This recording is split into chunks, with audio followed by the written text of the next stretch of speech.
hello guys माबोरै दं नोंथांमोना फैलायबाय आसोला दिनैनि भिडिअ लाबोनायानो जाबाय जोंहा बड' फिल्मनि सासे फावखुंगुर फेस्लागिरि थाख्लाय बिथांखौ पुलिसफोरा हमदों मानि दायाव हमखो बेखौ जों मोनथिगोन आरो दा दसे मानि थाखाय हमखो मानि थाखाय लांखो पुलिसफोरा दा नोंथांमोनाबो मोनथिनो लुबैदोंबा बे भिडिअनि गेजेरजों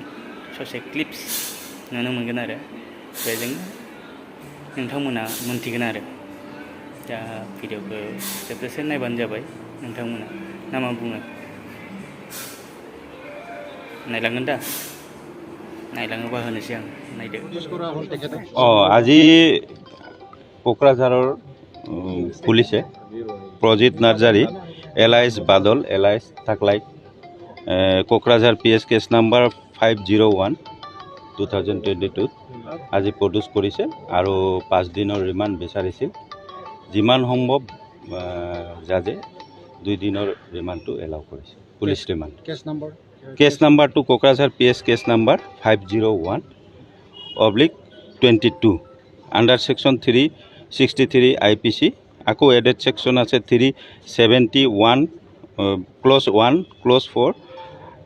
370A1 376 3 IPC ৰিটুইট সেকশন 4 অফ পক্সো এক্ট ক্ৰাইমটো এতিয়া ইনভেষ্টিগেশ্যন কৰি আছে এইটো পুলিচে ভালকৈ গম পাব এইটো তেখেতে আণ্ডাৰ সেকশন পক্সত এৰেষ্ট হৈছে এইখিনিয়ে মই ক'ব পাৰিম ধন্যবাদ दाथ' नोंथांमोना भिडिअखौ नुखाबाय क्लिप्सखौ दा नोंथांमोना बेनि सायाव मा बुंनो सानो कमेन्टआव फोरमायहरदो आरो लोगोसे लाइक शेयार खालामना होदो भिडिअखौ ना मा बुङो मा बुंबावगोन खालि रेप केस माबा केस बिदिल' खोनानो मोनसे बर' हारिनि गेजेराव आरो जेबो गैला आरो मा बुङो मानसिफोरखौ